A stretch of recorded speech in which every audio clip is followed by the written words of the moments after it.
Thunderbolts blew my expectations out of the park. This is exactly what Marvel has needed to do for a very, very long time. Last night, I went to the preview screening here in Melbourne of Marvel's newest movie, Thunderbolts, starring Florence, Pugh, Sebastian Stan, David Harbour, and many more. And guys, I was blown away by this movie. This is the only Marvel movie I've come out of in a really long time being like, that is what I want to see more of. Everything about this was executed so well, and this got me excited about everything to come with the MCU. This is a full spoiler review of Thunderbolts, so if you haven't seen it, check back in when you have seen it, or just watch it anyway, spoil it for yourself. But I will be talking about the plot of the movie, what I thought, and the post-credit scene as well, so just giving you a warning before we get into it. Welcome back to my channel, guys. It's Mike. If you want more Marvel content and more nerd content, hit the subscribe button now. Let's do it. So I've been in this situation with Marvel for a really long time, where I've just been increasingly bored by what they're putting out. To be honest, ever since Endgame, my interest in the franchise has been waning a lot. I have slept on pretty much all of the TV series. I just haven't had time to watch any of them, and the ones that I did watch just weren't very interesting. And to be honest, I still haven't actually seen the Marvels or Captain America Brave New World, so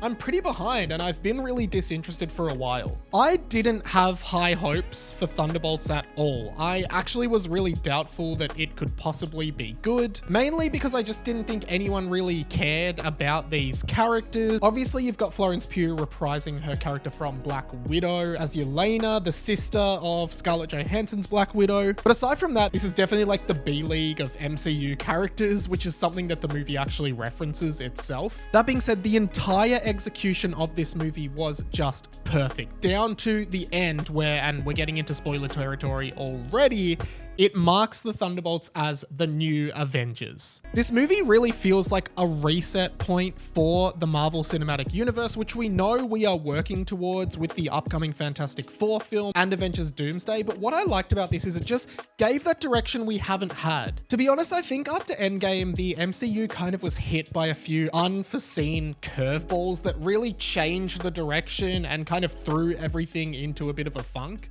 Maybe the first one was the sad passing of Chadwick Boseman, who was iconic in his role as Black Panther. That kind of put Black Panther 2 in a little bit of a tricky spot, and they kind of had to scramble for a solution. But probably the worst of which was Jonathan Majors' charges of assault and domestic violence, I believe. He was being set up to be the next main villain of the franchise. He was going to be Kang, and they were really setting up Kang to be the next big thing. In fact, the upcoming Avengers movie, Avengers Doomsday, was originally going to be the Kang dynasty, but they had to basically scrap that entire character. That was a huge curveball that just completely threw the plans of the series off the rails, and it kind of led to this period of uncertainty. You know, we had movies like Shang-Chi, which was good, and Eternals, which probably wasn't so good. And of course, all the TV shows that have come and gone in that time as well. Overall, I just think there hasn't been a sense of direction, like which character is the leader. I think some people saw it as Spider-Man, and then other people weren't really sure. Now it's kind of looking like the Fantastic Four are going to be the new kind of main heroes, but then you've got Sam Wilson's Captain America, who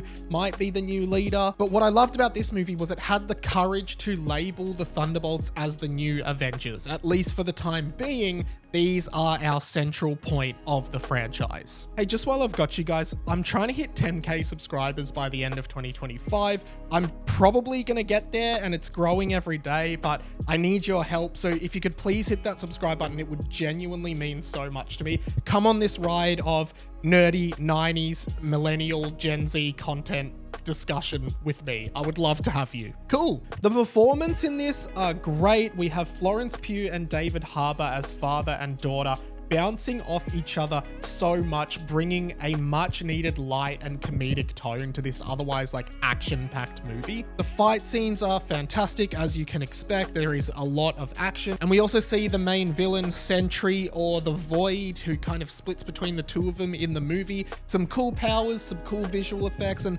also this ability to make people relive their darkest memories and darkest points of their lives, with Florence Pugh flashing back to a bunch of her experiences being a child assassin, which is traumatic. I like the exposition of that character, and I just think Florence Pugh is such an amazing actor. Like, Everything I've seen her in, I've loved, and she really brings this character to life, especially when alongside David Harbour. Julia Louis-Dreyfus is back. I mean, her performance is fantastic. I find it really hard to separate her from Elaine from Seinfeld. Of course, that is what she will always be known as to me, but to be honest, it's interesting to see her branching out into an MCU kind of role. I can't remember when, but I think it was the scene where Sentry has dyed his hair blonde and Julia Louis-Dreyfus's character is talking to him, and there's a moment where she is really channeling her Elaine just in the way she delivers some of the lines, and I couldn't unsee it, but I really enjoy her in Marvel. And as the film ends, she kind of introduces to the press as her own project, like, these are the new Avengers, these are the Thunderbolts, the new protectors of America. And it's a really great ending. During the credits, we then start seeing sort of like newspaper article clippings of, I guess, what the next few months or years look like, where, you know, people are asking, are they the Avengers or the B-Vengers? Or like, these guys are like the discount Avengers. In Australia, we say like the Aldi Avengers, you know. Aldi is a supermarket chain that sells like things that look like products from the proper supermarkets and somehow gets away with it. So we'd say like the Aldi Avengers. And then in the mid-credit scene, we see them talking about Sam Wilson, who has trademarked the name Avengers and is trying to start his own team separate to them. And I actually felt bad for the Thunderbolts in this moment because I could see how hard they had worked on, I don't know, just being the Avengers and doing the right thing, I suppose. And in the post-credit scene, we see the ship of the Fantastic Four entering the dimension or the universe that the Thunderbolts are in, which is something that people have been speculating on for a while. Like, I think it's all but confirmed that the upcoming Fantastic Four movie takes place in a different universe to the MCU universe, but it is speculated that they will make their way into our universe, and maybe that is what we are seeing in that Thunderbolts post-credit scene, which was really cool. And just for your own interest, the trailers that Disney played before the movie were for Fantastic Four and Avengers Doomsday, but no new content, just the stuff we had already seen online. As for the event itself, because it was a preview screening here in Melbourne, it was all out. Free cocktails for everyone, massive Marvel logos, Thunderbolts photo walls. It was a lot, and when I compare this release to like the preview of, say, Ant-Man Quantumania, which was literally nothing, this was a major play for Disney, at least in Australia, and it is clear that they really want people to see this movie. As I said, I was skeptical at first, and I am still concerned about whether people will go and see this movie. I don't think the Thunderbolts have much power in bringing people to the cinema. I don't think many casual people know who they are and probably won't be interested in seeing them, which is a shame because this is a really good movie. Maybe it would have been better to title the movie The New Avengers, but that would kind of give away the big ending of the movie. But I do think that name would have drawn more eyes and interest from people. Overall, I thought Thunderbolts was fantastic. I genuinely thought it was a great movie. It got me so excited for the MCU to come, and it was the reset point that the MCU has really needed for a long time that I am sure Fantastic Four is going to follow and Avengers Doomsday is going to follow. So I was really happy, really satisfied, and I really hope this movie is a success. Whew, thank you so much for watching, guys. Hey, if you like this video, make sure you hit the subscribe button and comment below. Have you seen Thunderbolts yet? What did you think?